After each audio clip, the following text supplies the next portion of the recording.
এক সকালে জঙ্গলে সূর্য উঠেছে কোমল আলোয়, পাখিরা গাইছে, ফুলের গন্ধে ভরে গেছে বাতাস। মাসা ঘুম থেকে উঠে দৌড়ে বেরিয়ে এলো। আজ একটা নতুন কিছু করতে হবে। বিয়ার তখন নিজের বাগানে মধু ঢালছিল ফুলে ফুলে। মাসা এসে বলল, বিয়ার, আমি ঠিক করেছি, আমরা আজ একটা পরিবার বানাবো। বিয়ার অবাক, পরিবার? আমরা তো আছি একসাথে, তাই না? মাসা হাত নেড়ে বলল, না না, বড় পরিবার, যেমন মানুষদের থাকে, বাবা মা বাচ্চা পোষা প্রাণী, আমাদেরও লাগবে। বিয়ার হেসে বলল, তুমি তো আমার ছোট মেয়ে, তাই পরিবার তো আমরা আছি। হ্যাঁ, কিন্তু আমরা আরও বড় হতে পারি। চোখে তার ঝিলিক। মাসা ব্যাকপ্যাক নিয়ে বেরিয়ে পড়ল জঙ্গলে। সে ডাক দিল, হেই বন্ধুরা, কে আসবে আমাদের পরিবারের সদস্য হতে? প্রথমে এলো খরগোশ, ফুল হাতে। আমি আসব, কিন্তু আমি খুব লাজুক, পারবো তো? মাসা বলল, লাজুক হলেও তুমি ভালো, তাই তুমি আমাদের ছোট চাচা। তারপর এলো কাঠবিড়ালি, বাদাম ভরা ঝুড়ি হাতে।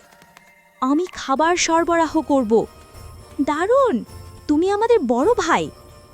তারপর কচ্ছপ ধীরে ধীরে হাঁটতে হাঁটতে বলল, আমি এসে গেছি, কেউ কি দেরি করেছে ভাবলে? সবাই হেসে উঠল, না না না, তুমি আমাদের ঠাকুমা। এভাবেই গঠিত হলো মাসা বিয়ার পরিবারের দল। বিয়ার বলল, একটা পরিবার মানে একটা ঘরও লাগে।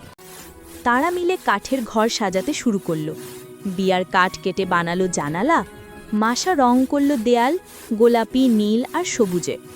খরগোশ লাগালো ফুলের টব, কাঠবিড়ালি ঝুলিয়ে দিল বাদামের মালা। কচ্ছপ লিখল দরজায়, অগদই বই বই দুবুদুই। রাতে সবাই মিলে বসে খেলো, ফলের রস, মধু আর মাসার প্রিয় প্যানকেক। মাসা বলল, এই ঘরটা শুধু কাছের না, ভালোবাসার ঘর। বিয়ার মৃদু হেসে বলল, ঠিক বলেছ মাসা, ভালোবাসাই তো আসল ঘর বানায়। একদিন দুপুরে হঠাৎ বৃষ্টি শুরু হলো। ঝড়ে ঘর কেঁপে উঠল, ছাদে ফুটো থেকে পানি পড়ছে। মাসা ভয় পেয়ে বিয়ারকে ডাকল, বিয়ার, আমাদের ঘর ভেঙে যাবে। বিয়ার ছাদে উঠে গিয়ে কাঠ বসাতে লাগলো। খরগোশ ছাতা ধরে রাখল, কাঠবিড়ালি মোমবাতি জ্বালালো, কচ্ছপ সবাইকে সান্ত্বনা দিল। শেষমেশ ঝড় থেমে গেল, সূর্য উঠল মেঘের ফাঁক দিয়ে।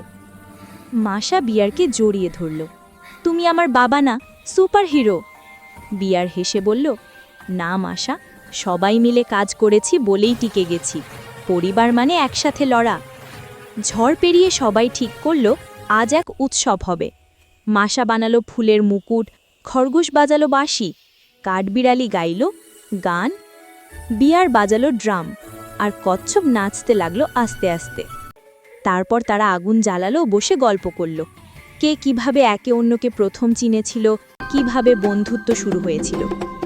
রাতের আকাশে তারা ঝিকমিক করছিল। মাসা বলল, পরিবার মানে তো শুধু একসাথে থাকা নয়, পরিবার মানে একে অন্যকে বুঝে ভালোবাসা। বিয়ার মাসার মাথায় হাত রেখে বলল, তুমি ঠিক বলেছ ছোট মেয়ে, তুমি আমার হৃদয়ের আলো। সবাই ঘুমিয়ে পড়েছে, খরগোশ ফুলের পাশে, কাঠবিড়ালি গাছে, কচ্ছপ কোণে নরম পাতায়, আর মাসা ঘুমাচ্ছে বিয়ারের বড় নরম হাতের পাশে। বিয়ার তাকিয়ে রইল চাঁদের দিকে। তার মনে হলো, এই ছোট্ট মেয়েটি তার জীবন বদলে দিয়েছে। একাকী ভাল্লুক এখন পূর্ণ এক পরিবারের অংশ। চাঁদের আলোয় বিয়ার মৃদু হেসে বলল, ধন্যবাদ মাসা, আমাকে পরিবার শিখিয়ে দেওয়ার জন্য। পরিবার মানে ভালোবাসা, যত্ন আর একসাথে হাসি।